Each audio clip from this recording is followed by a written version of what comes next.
ಹಲ್ಲು ಹೋಗಿ ಬೆನ್ನು ಬಾಗಿ ಅನ್ಯರಿಗೆ ಹಂಗಾಗದ ಮುನ್ನ, ಕಾಲ ಮೇಲೆ ಕೈಯ ನೂರಿ ಕೋಲು ಹಿಡಿಯದ ಮುನ್ನ, ಮೊಪ್ಪೆಂದೊಪ್ಪಳಿಯದ ಮುನ್ನ, ಮೃತ್ಯು ಮುಟ್ಟದ ಮುನ್ನ, ಮುನ್ನ ಮುನ್ನ ಮುನ್ನ ಪೂಜಿಸೋ ಕೂಡಲ ಸಂಗಮ ದೇವನ.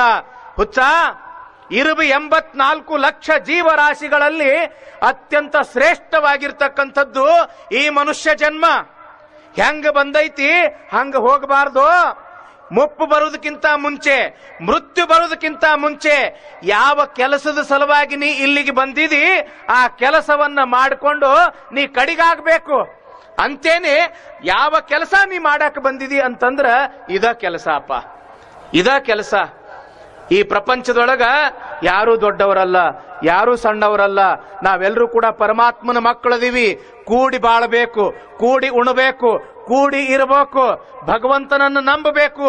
ಎಲ್ಲವೂ ಕೂಡ ಅಸ್ಥಿರ ಅದ, ಭಗವಂತ ಒಬ್ಬವನೇ ಶಾಶ್ವತ ಅದನ. ಈ ಮನುಷ್ಯ ಎಲ್ಲಿವರೆಗೆ ಈ ಭಾವನೆಯನ್ನ ತನ್ನ ಜೀವಮಾನದಲ್ಲಿ ತೆಗೆದುಕೊಳ್ಳುವುದಿಲ್ಲ ಅಲ್ಲಿ ತನಕ ಏನು ಪ್ರಯೋಜನ ಇಲ್ಲ, ಏನು ಪ್ರಯೋಜನ ಇಲ್ಲ. ಬಹಳ ಲಕ್ಷ್ಯ ಕೊಟ್ಟು ಕೇಳಬೇಕು. ಯಾವಾಗ ಮನೆಯಲ್ಲಿ ಒಂದು ಮಗು ಹುಟ್ಟುತ್ತದ, ಈತ ಮುಂದ ವಿದ್ಯಾವಂತ ಆಗತಾನೋ ಇಲ್ಲೋ ಅನ್ನೋದ್ರೊಳಗೂ ಕೂಡ ಸಂಶಯ ಅದ.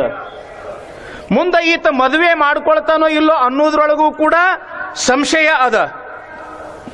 ಈತ 4 ದುಡ್ಡು ಗಳಿಸಿ ಶ್ರೀಮಂತ ಆಗ್ತಾನೋ ಇಲ್ಲೋ ಅನ್ನೋದ್ರೊಳಗೂ ಕೂಡ ಸಂಶಯ ಅದ. ಆದ್ರ ಇವ ಒಂದು ದಿವಸ ಸಾಯ್ತಾನೋ ಇಲ್ಲೋ ಅನ್ನೋದ್ರೊಳಗ ಯಾವ ಸಂಶಯವೂ ಕೂಡ ಇಲ್ಲ. ನಿಮಗೆ ಗೊತ್ತಿರಬೇಕು, ಬಸ್ ಇವತ್ತು ನಾವು ಮುಂಬೈಗೆ ಹೋಗ್ಲಿ, ಬೆಂಗಳೂರಿಗೆ ಹೋಗ್ಲಿ, ಮಡ್ರಾಸಕ್ಕೆ ಹೋಗ್ಲಿ, ಒಂದು ಬಸ್ ಬಿಡುವ ಟೈಮ ನಿಶ್ಚಿತ ಇರ್ತದ. ವಿಮಾನ ಬಿಡುವ ಟೈಮು ಕೂಡ ನಿಶ್ಚಿತ ಇರ್ತದ. ರೈಲು ಗಾಡಿ ಬಿಡತಕ್ಕಂಥ ಟೈಮು ಕೂಡ ನಿಶ್ಚಿತ ಇರ್ತದ.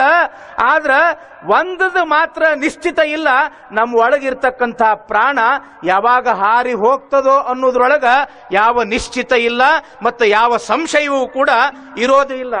ಒಳಗೆ ಇರ್ತಕ್ಕಂಥ ಈ ಆತ್ಮ ಹೆಂಗದ ಅಂತಂದ್ರ, ಜೀವ ಹೆಂಗದ ಅಂತಂದ್ರ ಗಾಳಿಗೆ ಇಟ್ಟು ದೀಪ ಇದ್ದಂಗದ, ಯಾವಾಗ ಆರಿ ಹೋಗ್ತದೋ ಗೊತ್ತಿಲ್ಲ. ಒಳಗಿರ್ತಕ್ಕಂಥ ಜೀವ ನೀರ್ ಮ್ಯಾಲ ಇರ್ತಕ್ಕಂಥ ಗುಳ್ಳಿ ಇದ್ದಂಗದ, ಯಾವಾಗ ಒಡೆದು ಹೋಗ್ತದೋ ಗೊತ್ತಿಲ್ಲ. ಆ ಕಾರಣಕ್ಕಾಗಿ ತಂಗಿ, ಅಡಿಗೆ ಯಾವಾಗ ಮಾಡ್ಕೋತೀರಿವ ನೀವು? ಅಡಿಗೆ ಯಾವಾಗ ಮಾಡ್ಕೊಳ್ತೀರಿ?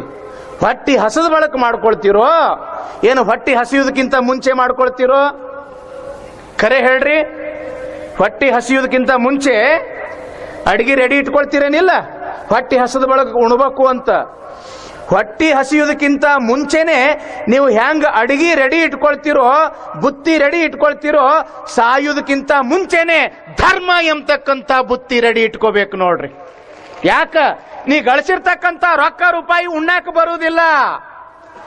ನೀ ಯಾವಾಗ ಇಹಲೋಕವನ್ನ ಬಿಟ್ಟು ಪರಲೋಕಕ್ಕೆ ನಡೆದಿ ಪುಣ್ಯ ಅನ್ನೋ ಬುತ್ತಿ ಮಾತ್ರ ನಿನ್ನ ಜೊತೆಗೆ ಬರ್ತದ. ಅಂತ ಪುಣ್ಯ ಅನ್ನೋ ಬುತ್ತಿ ಕೊಡ್ತಕ್ಕಂಥದ್ದೇ ಬಸವ ಪುರಾಣ. ಈಗೇನು ನೀವು ಕೇಳಕತ್ತೀರಲ್ಲ, ಇದು ಪುಣ್ಯದ ಬುತ್ತಿ, ಇದು ಪುಣ್ಯದ ಬುತ್ತಿ. ಅಲ್ಲೋ, ವರ್ಷ ಅಲ್ಲ, 2 ವರ್ಷ ಅಲ್ಲ, 70-80 ವರ್ಷ ಈ ಭೂಮಿ ಮೇಲೆ ಇದ್ದು ಮ್ಯಾಲ ಬಂದಿದಿ, ಏನು ಗಳಿಸಿ ಅಂತ ತಿಳ್ಕೊಂಡು ಮ್ಯಾಲ ಹೋದಾಗ ಆ ಪರಮಾತ್ಮ ಕೇಳ್ದ ಅಂತಂದ್ರ ಏನ್ ಹೇಳ್ತೀರಿ? 2 ಅಂತಸ್ತಿನ 4 ಅಂತಸ್ತಿನ ಮನಿ ಕಟ್ಟಿನಿ ಅಂತೇಳಿ ಹೇಳ್ತೀರೇನು? 20 ತೊಲಿ ಬಂಗಾರ ಗಳಿಸಿನಿ ಅಂತ ಹೇಳ್ತೀರೇನು? 1000 ಎಕರೆ ಜಮೀನು ಗಳಿಸಿರಿ ಅಂತ ಹೇಳ್ತೀರೇನು? ಇಲ್ಲ ಇಲ್ಲ ಅಂತ ನಮ್ಮ ಧರ್ಮ ಏನು ಗಳಿಸಿ, ಪುಣ್ಯ ಏನು ಗಳಿಸಿ ಅಂತ ಕೇಳ್ತಾನ.